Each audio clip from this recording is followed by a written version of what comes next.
This story is called First NHL Game.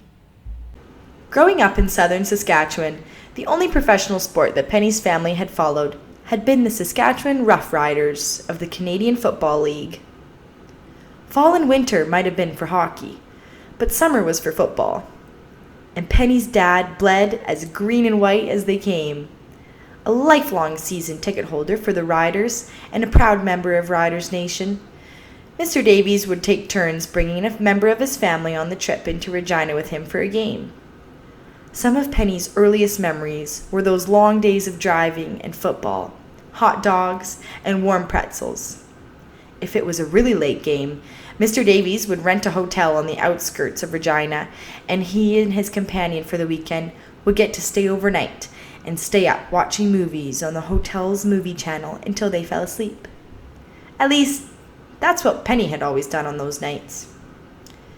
As Penny's hockey career continued, her interest in the Riders and the CFL dropped off.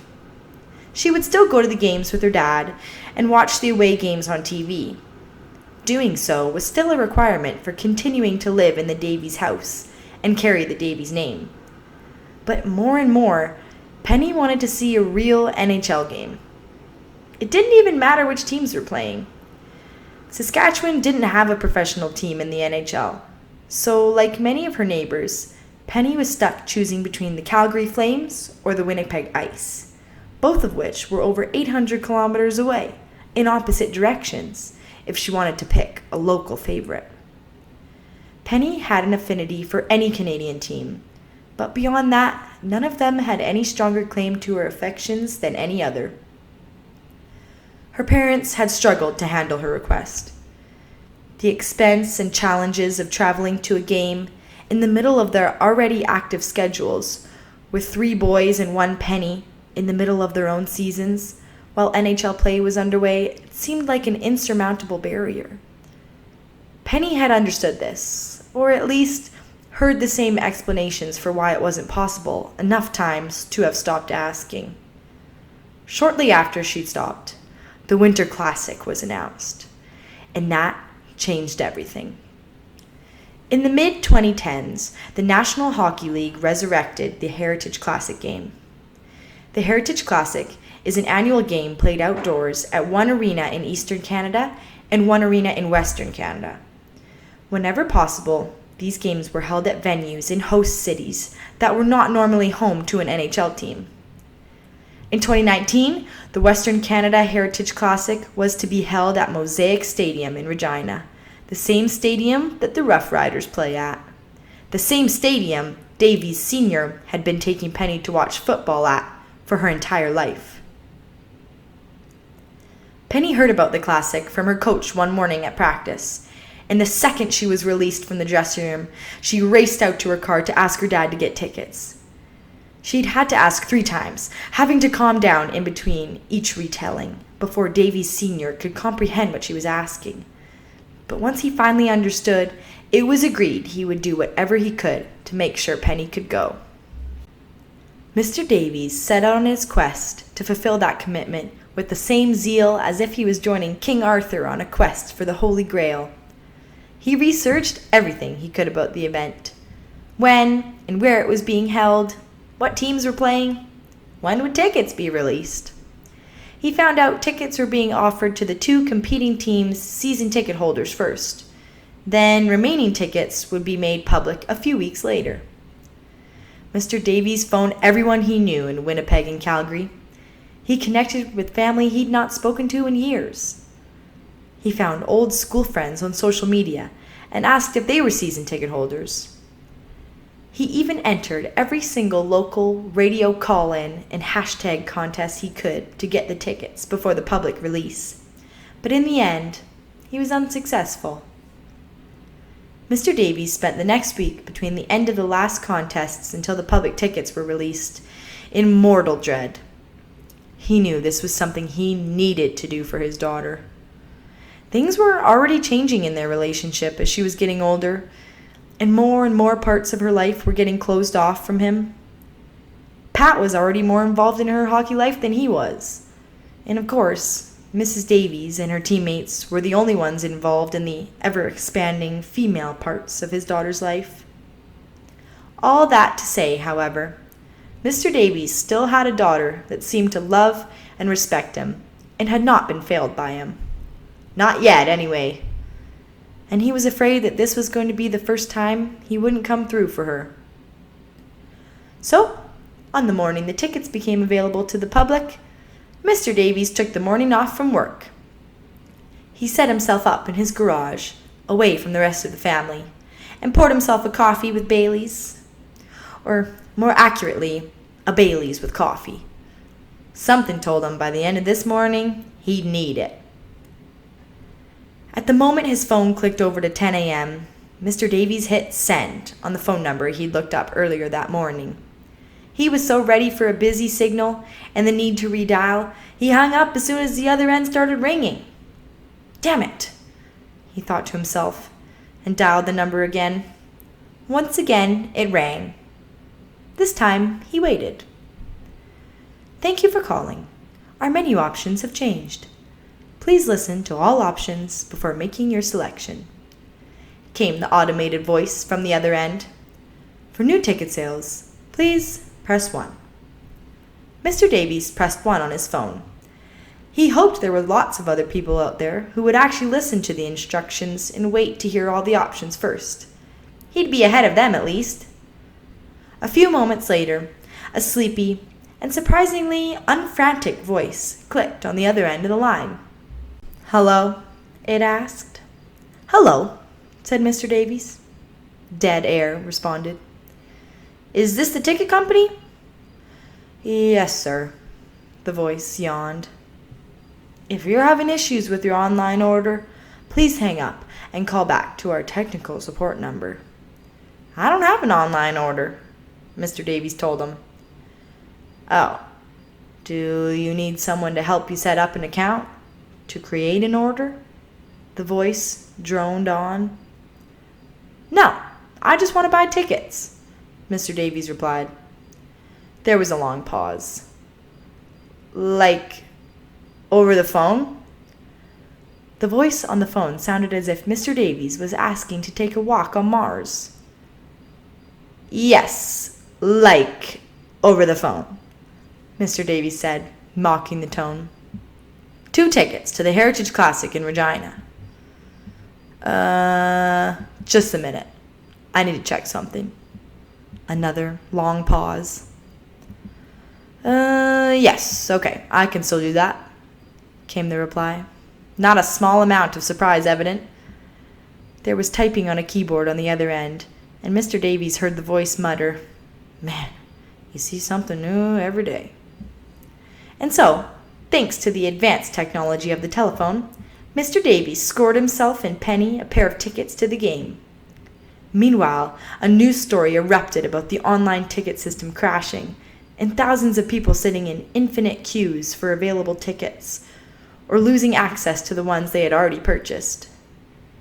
Mr. Davies listened with the blissful oblivion of someone who with his tickets safely available at will call. Mr. Davies told Penny about the tickets after her next game. Her team had lost again, but he wanted her to have something happy to hold on to. Penny had given him such a tight hug of thanks that he could feel the breath being forced out of him. When she finally released him, she bounded off into her own space in their house, laughing like a little girl and calling thank you behind her. Penny counted down the days, and it became part of their daily ritual to mark a big red X on the calendar as they counted off the months, then weeks, and finally days before the game. Every night before supper, the red marker would come out, and the game would inch one day closer, becoming that much more real each time. It finally arrived on a crisp, late October day. The Davies had spent the Friday night before the game getting their home ready for Halloween. They had carved pumpkins and put them out on the porch, blown up the big inflatable Frankenstein and staked it into the yard, and went through the annual odyssey of finding and making operable Mr. Davies' Halloween candy bowl, with the motion-activated hand that tried to grab your hand when you were reaching for candy. He and Penny left for Regina just before lunch the day of the game. The slow, flat highway trek saw a mix of snow and rain as the weather outside bounced around the freezing mark. There was nothing to impede their progress, though, and Penny and Mr. Davies passed the time chatting about Penny's increasing presence on her team as one of the team's tough, physical defenders. "I didn't realize women's hockey allowed enforcers," Mr. Davies was saying. "Oh, geez, I'm hardly an enforcer," Penny laughed back. "How can you be an enforcer in a league that doesn't allow fighting or checking?" "Isn't that what your team calls you, though?" Mr. Davies pressed. "I was sure I heard Shiv calling you Goon the other day." Penny laughed again. "Yeah, that's my nickname on the team now. I didn't pick it. They call me that because I sort of, not really meaning to, stood up to a big bully in one of our games. She ended up getting herself thrown out, and I got a nickname out of it." "Ah," Mr. Davies replied, clearly not appeased by the answer. "Even if there isn't hitting or fighting, you need to be careful out there. You don't need to look much further than your brothers to see where getting your nose into the wrong business can get you in the game." Penny rolled her eyes at that comment. "Always back to Pat and Paul and their misadventures." "Dad, I'm being careful," Penny promised. "I know my limits. Sometimes I just have to stand up for some of these girls, though, you know? Some of them don't know what the game is about, like we do in our family. And if someone isn't watching their backs, they're going to get hurt." "Well, it's you getting hurt I worry about," Mr. Davies concluded, but let the subject drop. They spent the rest of the trip chatting about the current Rough Riders season and the challenges the team was facing as their playoffs were coming up in a few weeks. It was just after entering Regina that the problems started. Mr. Davies' cell phone battery died, and along with it, the navigation to the stadium. Penny quickly realized the charging cable he'd been plugged into for the drive wasn't working anymore, so they had to make a detour to 3 separate gas stations to find one that sold the right car charger. Penny offered repeatedly to let him use her phone, but Mr. Davies wanted his own phone back in case they got separated more than he needed it for the navigation. When they were coming out of the gas station they had purchased the charger from, they were just in time to see a couple of kids in an old station wagon clip the truck's fender trying to park. On its own, the accident would probably have been fine, but the panicked driver locked eyes with Mr. Davies and kept going forward instead of stopping. This had the effect of further denting and then shearing off completely the big metal fender from the back of Mr. Davies' truck, which the station wagon promptly ran over before finally stopping. Between the exchange of information, getting the police out for the mandatory police report, and Mr. Davies doing enough on-the-spot bolting with his emergency toolkit and what supplies he could muster from the gas station to reattach his fender, a slow and easy afternoon in the city had been eaten up by the myriad of challenges of modern convenience. Penny and her dad continued their travels as it was starting to get dark, nearly 5 p.m. They made it to the stadium parking lot 2 hours before the initial puck drop was to take place. It was lightly snowing, with a harsh edge to the wind outside the truck. It reminded Penny of rink weather, a long-running joke between hockey players about the perennial conditions they played in, skating a mere few feet over a frozen slab of ice each game. The 2 Davies generations sat in the back of the truck, eating a picnic meal, with warm, canned chili Mr. Davies cooked on a small camp stove. They watched the fans wearing all flavor of jerseys, most of Canadian teams, of course, filtering into the stadium, and heard the scraping of skates on ice carried on the wind when the warm-up skate started. They talked of all the memorable games they had seen at this place over the years, and players current and past that they had cheered for. None in a hockey jersey before today. Finally, about half an hour before puck drop, they grabbed their blankets and made their way to the ticket booth, picked up their tickets, and went inside to find their seats. They were high up in the stands, and their seats looked down into the visitors' end corner. The rink was surrounded by an artificial snowpack, but it was only a few feet wide. The rink itself only filled about half the playing field, and the empty space and football markings outside where it had been set up made for a funny perception.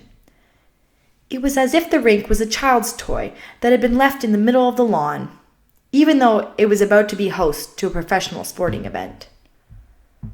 The lights dimmed, and the players hit the ice amidst a flurry of spotlights and the classic jock jam version of Panama blaring. The starting lineups were announced, and the players lined up, while at center ice, a pair of young men entered the ice to sing the national anthem. The stadium stood, removed their toques, and put down their beers to sing O Canada. As the song ended, there was a pair of fiery eruptions from the Flames' end of the ice, as flame cannons sent plumes of fire upwards. Even from their seats, Penny and her dad could feel the heat, and both were caught off guard by the intensity of the surprise addition. "The Flames take their name seriously," her dad joked, laughing off the shock. Penny just nodded in agreement. The opening face-off had started, and the players were now fighting for the puck at center ice. Penny watched intently as the team spent the first 5 minutes in a hurried, end-to-end game that saw them changing ends impossibly fast, but not getting much offense going for either team. There was finally an icing, and the players skated to their benches. "Why are they doing that?" Penny asked. "Shouldn't they just be back on the face-off?" "I don't know," her dad said. "Maybe the refs are looking at a penalty?" From behind her, a gruff voice, muffled by a heavy scarf, piped up. "It's a TV timeout. The players might as well get some water while the average Joe at home watches the beer and truck ads." "They stopped the game for that?" Penny asked incredibly. She'd never really thought about how commercials in live sports might work before, but that made sense. "Core," the gruff voice laughed. "That's what all this is. Just the window dressing to sell beer and F-150s. The players were getting back onto the ice to resume play. Penny couldn't believe that her minor female league wouldn't stop for a player break like that in a million years. But here, at the highest level of professional play in the country, the entire game came to a halt, just to be back after these messages. Wow, she thought. The play continued back and forth until the next break, after which Winnipeg finally got a strong offensive push going and managed to hold Calgary in their own end for a couple shifts in a row. The Flames goalie had to make a big save, which Penny found herself oohing to, along with the rest of the crowd, and Sean Monahan sent the rebound flying with a frantic backhand. Unfortunately for him, it went flying over the glass, earning him a delay of game penalty. Penny edged forward in her seat. There was a sudden hush across the 33,000 fans in the stadium as the tension built. The referee dropped the puck for the first face-off in the Calgary end. A quick shot from the point, wide. It was picked up along the boards, and the Jets got a good cycle going. To the face-off circle, to the point, a cross-ice pass, to the slot, but no shot, and back again to the point. Winnipeg held the zone for nearly the entire 2 minutes, and Penny caught herself holding her breath more than once. Her hands gripped the sides of the cold, hard plastic seat below her, and she bounced her legs nervously. But for all the excitement, nothing happened. The penalty ended, and the teams ended the first period in a 0-0 tie. A band called the Sheepdogs started playing from the opposite end zone from Penny and her dad, and the snow picked up during the intermission. The Zamboni executed its mesmerizing ice ballet and disappeared, leaving the glistening ice to freeze under the falling snow behind it. Penny's dad went to the concourse for a restroom break and came back as the band was finishing. He handed Penny a hot chocolate in a small disposable styrofoam cup. She didn't drink it at first, but sat holding it with both her hands between her thighs, welcoming the warmth it gave off. "Thanks, Dad," she said, out of the blue. "It's fine," he said. "The line wasn't that long." "No, I didn't mean the chocolate. I mean, thank you for that too. But, I mean, for doing this. I know you said getting the tickets were no big deal, but to me," her gaze swept over the giant crowd and the rink with the players just returning to their benches, "this is a big deal. Thank you." For the entire drive back and years to come, Mr. Davies would say that at that point, a very large snowflake landed on his eye and melted down his cheek. Penny will know, however, that it is one of the few times she had seen her father shed a tear. The second period picked up with an amped-up tempo over the first. The teams started with quick line changes and got their energy lines on the ice. That got the hitting going in the game, and there were some big hits. Penny shouted out more than once in surprise at the sheer force of the impacts, even as far back as she was. Calgary picked up a pair of penalties in the first half of the period and gave Winnipeg dangerous back-to-back power plays. Once again, the Jets swarmed but failed to convert. Penny joined a chorus of boos from the crowd as their second back-to-back power play ended. She could only imagine what her coach would be saying to her bench if they had gone 0 for 3 on the power plays. Momentum swung the other direction shortly thereafter. Winnipeg lost a man to a hooking call, and Calgary put one in to take the first lead of the game on power play. Once again, flames erupted from the pyrotechnics at the Calgary end of the field, and regardless of what team you were cheering for, a smile came to the face of every person in the stadium when the wall of heat reached where they were sitting. As the penalty expired, Winnipeg got hit with another penalty that resulted in a lengthy coach's challenge and video review. Penny and the rest of the stadium waited in the cold wind and sleet while the referees huddled around the 55-yard line of Mosaic Stadium and waited themselves for the ruling from Toronto. The conference finally ended, and the call on the ice was upheld. Winnipeg went to another PK, which Calgary spent failing to do much more than play dump and chase as they struggled to gain the zone without the Winnipeg D-line icing the puck. Penny clapped harder each time the puck slid back out of the Winnipeg zone and down the ice, cheering in proud camaraderie with the skill the defense was showing in killing this power play.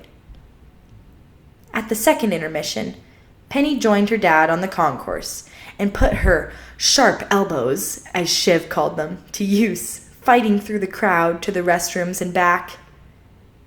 Not that the effort mattered much, but there was a 10-minute lineup to use a stall in between the getting from and getting back to her seat stages. The third period started right as she was sitting back down. Her dad was finishing off a conversation with the gentleman in the row behind them, who had explained the TV timeouts. Penny thought it sounded like they were sharing thoughts on the Riders' postseason chances. The third started in a flurry, both literal and figurative, as the snow picked up. Calgary started on the power play after a boarding call on Winnipeg at the end of the second. Calgary pushed hard and got several shots off while also holding the zone for most of their 2-minute advantage. Winnipeg was back on their heels, and only their goalie seemed to be on his game, keeping everything out until the clock expired. Fresh legs spent, Calgary gave up a sloppy transition after the power play, and a bad line change exacerbated their problems. Just before the 5-minute mark in the third, Winnipeg tied the game. Fatigue and frustration caught up with Calgary, and their captain, Mark Giordano, took a bad hooking call a few seconds after the play resumed from the tying goal. Penny was on the edge of her seat again as Winnipeg went back on the power play. A quick back pass from the face-off and a shot from the point. Saved. Held for a face-off. Back into play, Winnipeg cycled it to the board, across, then back through center ice, trying to find an open man in the slot. Calgary gained possession and tried to skate it out, but that led to a turnover, and Winnipeg had an odd man rush back from the neutral zone. A pass in front. The shot. Saved and held again. Penny took a breath. The pace was incredible. She couldn't believe how fast the skaters were making their plays and transitioning from one direction of play to the other. The next face-off went to the board, and there was a bone-rattling crash as Calgary went full body on the Winnipeg forward who went to retrieve it. Both men went down and were immediately back up to their knees, sticks jamming away to get the puck loose.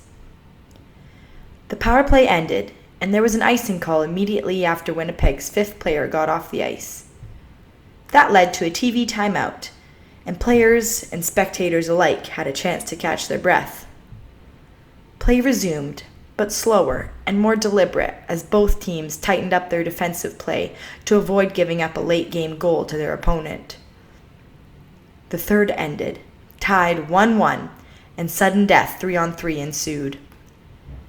Calgary got a penalty almost as soon as the period started, but managed to hold off Winnipeg's 4-on-3 for the whole advantage. However, they had a bad change right after the penalty expired and let Winnipeg get a 1-on-1 breakaway.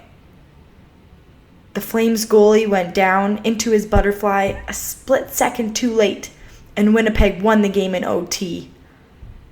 Penny was with the rest of the stadium on her feet and cheering at the finish. In the moment, Penny wouldn't stop and think about what it meant or what going to her first NHL game would do for her in the future. She was just happy that her team had won, and done so in a very exciting way. She was swept away on the tide of emotion, rippling through the stadium, and sharing the experience with thousands of other like-minded lovers of the game. Later, when she was nodding off in the car on the way back home, she would find herself taking a moment to think about that moment. She thought about how hard her dad had worked to get them the tickets, and wondered how many more games they would be able to see together like this. She had never much appreciated the Riders' games he took her to as more than a daddy-daughter activity, but she was suddenly very thankful for them and for the ones they would have together in the future. She smiled and tried to think of what the feeling had been when she jumped to her feet to celebrate and the rest of the stadium had done the same. Excited? Yes, but it wasn't the excitement she felt the most, she realized. Being excited with that many other people at once, about a hockey game played outside in the cold and snow in late October, she had felt Canadian. Felt like this was a place that she belonged and was a part of it as much as it was a part of her. It was a feeling that she thought back to whenever she got on the ice to warm up after that. And many years in the future, it would be the night she talked about when she gave her dad's eulogy in front of her own daughters. He had, after all, on a snowy night in October, been the one who'd shown her what it meant to be part of the country she lived in and, in time, played for, with their name on her jersey. But those days were still ahead of her. Those many moments of deeper meaning not yet lived. For now, Penny rested her head against the window and listened to the wind whipping past the car and drifted off to sleep. Well, that was fun. It's the end of this Goon Girl story. Thanks for listening. I'll see you in the next one.